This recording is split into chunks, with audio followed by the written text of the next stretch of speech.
दोस्तों, अगर आप एक वकील हैं, कानून के छात्र हैं या फिर सोशल मीडिया पर कानूनी जानकारी देखते हैं, तो आज की यह वीडियो आपके लिए बेहद ही महत्वपूर्ण है।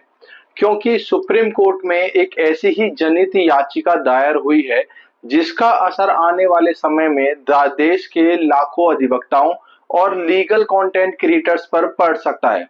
सवाल यह है कि क्या अब वकील यूट्यूब, इंस्टाग्राम और फेसबुक पर वीडियो क्या नहीं बना पाएंगे? और क्या सोशल मीडिया पर अपनी पहचान बनाना बार काउंसिल ऑफ इंडिया के नियमों के खिलाफ है? क्या कानूनी जानकारी देना विज्ञापन माना जाएगा? और अगर ऐसा है, तो इसकी समय सीमा क्या होगी, यानी कि इसके जो नियम है वह क्या होंगे? आज की इस वीडियो में हम इन्हीं सवालों का जवाब बिल्कुल ही आसान भाषा में समझेंगे। इसीलिए वीडियो को आखिर तक जरूर देखिए। और अगर आपने अभी तक हमारे चैनल को सब्सक्राइब नहीं किया है, तो तुरंत चैनल को सब्सक्राइब करके बेल आइकन दबा दीजिए, ताकि कानून से जुड़ी हर महत्वपूर्ण और सबसे सटीक जानकारी आपको मिलती रहे। दोस्तों, हाल ही में सुप्रीम कोर्ट में Anil Pandey and others versus Bar Council of India नाम से एक जनहित याचिका दायर की गई है। इस याचिका में कहा गया है कि आज के समय में कई अधिवक्ता सोशल मीडिया का उपयोग केवल कानूनी जानकारी देने के लिए नहीं, बल्कि अपने प्रचार प्रसार के लिए, क्लाइंट जुटाने और स्वयं को बढ़ावा देने के लिए कर रहे हैं। याचिका में यह भी कहा गया है कि कुछ लोग ऐसे वीडियो बना रहे हैं जिससे कि सीधे रूप से लोगों से अपने केस दिलवाने की अपील की जाती है, सफलता की गारंटी जैसी बातें की जाती हैं, या फिर अपनी लोकप्रियता का उपयोग करके नए क्लाइंट आकर्षित किए जाते हैं। याचिकाकर्ताओं का कहना है कि यह अधिवक्ताओं के पेशे की गरिमा के अनुरूप नहीं है। दोस्तों, अब सबसे महत्वपूर्ण सवाल यह है कि आखिर कानून क्या कहता है। इसके लिए हमें बार काउंसिल ऑफ इंडिया रूल 36 को समझना होगा। यह नियम स्पष्ट रूप से कहता है कि कोई भी अधिवक्ता अपने पेशे का विज्ञापन नहीं करेगा, वह स्वयं का प्रचार नहीं करेगा, ऐसे तरीके नहीं अपनाएगा जिससे कि नए क्लाइंट आकर्षित हों, और वह किसी भी प्रकार की व्यवसायिक मार्केटिंग नहीं करेगा। इस नियम का उद्देश्य यह है कि वकालत एक बेहद ही सम्मानजनक पेशा है और इसे व्यापार या मार्केटिंग का माध्यम नहीं बनाया जा सकता। लेकिन समय अब बदल चुका है।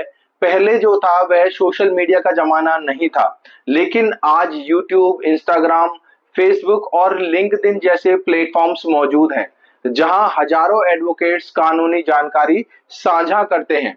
ऐसे में एक नया प्रश्न पैदा हुआ कि यदि कोई अधिवक्ता केवल लोगों को कानूनी जानकारी देता है, कानून के बारे में समझाता है, न्यायालयों के जो निर्णय है उनका विश्लेषण करता है, या लोगों को उनके अधिकारों के बारे में बताता है, तो क्या इसे भी विज्ञापन माना जाएगा? यही विवाद अब सुप्रीम कोर्ट के सामने पहुंचा। याचिका में यह मांग की गई है कि बार Council of India social media के लिए एक स्पष्ट दिशा निर्देश बनाए। यह तय किया जाए कि कौन सा कंटेंट केवल कानूनी शिक्षा के लिए है और कौन सा कंटेंट विज्ञापन या फिर क्लाइंट सॉलिसिटेशन माना जाएगा। साथ ही यदि कोई अधिवक्ता नियमों का उल्लंघन करता है, तो उसके खिलाफ अनुशासनात्मक कार्यवाही की जो प्रक्रिया है उसको स्पष्ट रूप से बनाया जाए। दोस्तों, यहाँ एक बात बहुत ही अच्छी तरीके से समझ लीजिए। अभी इस मामले में सुप्रीम कोर्ट ने कोई भी अंतिम फैसला नहीं दिया है, केवल याचिका दायर हुई है और इससे संबंधित पक्षों से जवाब मांगा गया है। इसीलिए अभी यह कहना बिल्कुल ही गलत होगा कि वकीलों के यूट्यूब चैनल बंद हो जाएंगे या फिर कोई भी अधिवक्ता सोशल मीडिया पर वीडियो नहीं बना सकेगा। ऐसा कोई भी आदेश अभी तक सुप्रीम कोर्ट ऑफ इंडिया के द्वारा नहीं दिया गया है। अब यहाँ पर सवाल यह है कि यदि कोई अधिवक्ता केवल लोगों को कानून की जानकारी समझा रहा है, सुप्रीम कोर्ट और हाई कोर्ट के फैसलों की जानकारी दे रहा है, नए कानूनों की व्याख्या कर रहा है और लोगों को उनके अधिकारों के बारे में जागरूक कर रहा है, तो क्या यह गलत है? इस विषय पर अलग अलग मत हैं। एक तरफ लोगों का कहना है कि ऐसी जानकारी समाज के लिए बहुत ही ज्यादा उपयोगी है और इससे लोगों में कानूनी जागरूकता बढ़ती है, और वहीं कुछ लोगों का कहना है कि यदि उसी जानकारी के माध्यम से नए क्लाइंट आकर्षित किए जा रहे हैं, तो यह बार काउंसिल के रूल 36 का वायलेशन है। इसीलिए आने वाले समय में सुप्रीम कोर्ट और बार काउंसिल ऑफ इंडिया के द्वारा दिए जाने वाले दिशा निर्देश बेहद ही महत्वपूर्ण होंगे। संभव है कि सोशल मीडिया पर कानूनी जानकारी देना जारी रहे, लेकिन प्रचार और क्लाइंट सॉलिसिटेशन के बीच में जो अंतर है उसको स्पष्ट किया जाएगा। और यह भी संभव है कि डिस्क्लेमर, प्रोफेशनल आचार संहिता और डिजिटल व्यवहार से जुड़े नए नियम बनाए जाएं। दोस्तों, यदि आप स्वयं एक एडवोकेट हैं और सोशल मीडिया पर सक्रिय हैं, तो फिलहाल सबसे सुरक्षित तरीका आपके लिए यही है कि जो आपका कंटेंट है पूरी तरीके से एजुकेशन से रिलेटेड हो, कानूनी जागरूकता से रिलेटेड हो और किसी भी प्रकार की सफलता की गारंटी, क्लाइंट बुलाने वाली भाषा, फीस का प्रचार, स्वयं को सबसे बेहतर बनाने वाले दावे, ऐसे शब्द अपने पेशे का व्यावसायिकीकरण जो दिखाते हैं, उनसे आपको बचना चाहिए। इस पीआईएल का फैसला केवल सोशल मीडिया तक सीमित नहीं रहेगा, बल्कि आने वाले समय में भारत में वकालत के पेशे की डिजिटल दिशा भी तय कर सकता है। इसीलिए प्रत्येक अधिवक्ता, एडवोकेट्स, कानून के विद्यार्थी और लीगल कंटेंट क्रिएटर्स के लिए यह केस बहुत ही ज्यादा महत्वपूर्ण है।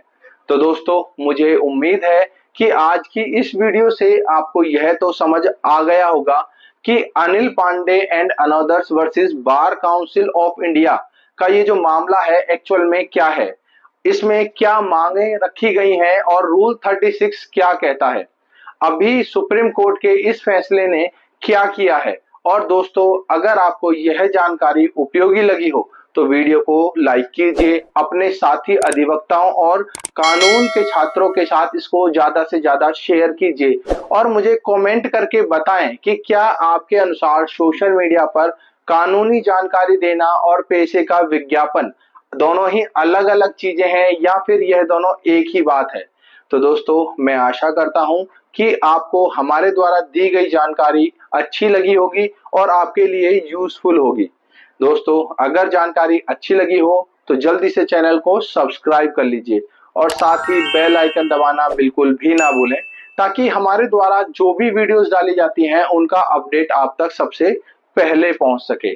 और दोस्तों, अगर आप इस चीज से रिलेटेड कुछ भी क्वेश्चन पूछना चाहते हैं तो जल्दी से कमेंट कीजिए और मैं पूरी कोशिश करता हूं कि जो भी आप कमेंट डालते हैं मैं उसका रिप्लाई करके आपको आंसर दे सकूं।